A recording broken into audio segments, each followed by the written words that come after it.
Oggi ti spiegherò come si coniugano i verbi irregolari al condizionale presente e alla fine del video ci sarà per te un'attività particolare.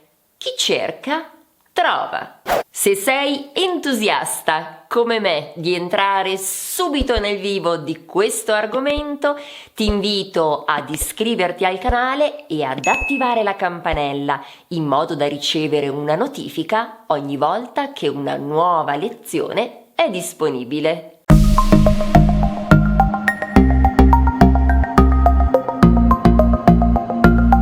Benvenuto o benvenuta a Italiano con Eli. Io sono Elisabetta e da più di 10 anni mi occupo di formazione linguistica. Il video di oggi è la continuazione di questo.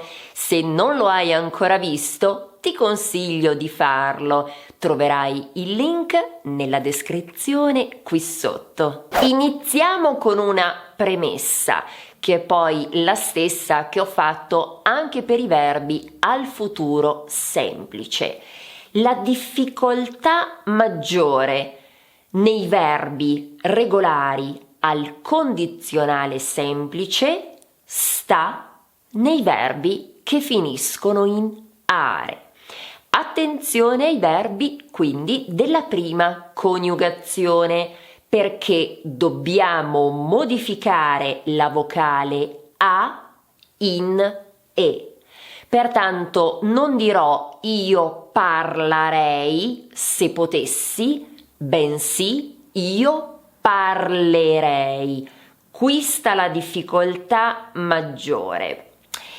Però le cose non stanno sempre in questo modo, nel senso che esistono dei verbi che invece mantengono la vocale A. Vediamoli insieme in uno schema riassuntivo. Come vedi, questi verbi mantengono la vocale A. Per esempio il verbo essere, io sarei, tu saresti, eccetera. Il verbo fare, il verbo stare e il verbo dare. Questo è il primo tipo di irregolarità. Veniamo ora al secondo tipo di irregolarità. Esistono infatti alcuni verbi che perdono la vocale E prima della R. Vediamo lo schema riassuntivo. Come vedi, il verbo andare diventa io andrei, il verbo avere io avrei, il verbo dovere io dovrei e il verbo sapere diventa io saprei. Se quello che stiamo vedendo ti è utile, ti chiedo di mettere un mi piace in modo che questo video raggiunga più persone. Continuiamo ora con il terzo tipo di irregolarità. Alcuni verbi perdono la E prima della R e invece hanno la doppia R. Vediamo qualche esempio. Il verbo rimanere diventa io rimarrei, il verbo bere, per esempio lui o lei berrebbe, e il verbo venire, ad esempio loro verrebbero.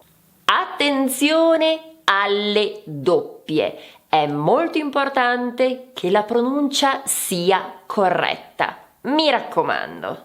Passiamo ora alla parte pratica, che consiste nel trovare qualcuno che sia disposto a fare una di queste cose.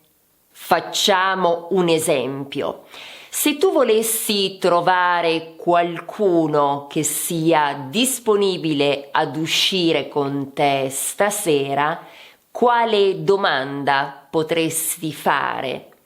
Potresti dire: usciresti con me stasera?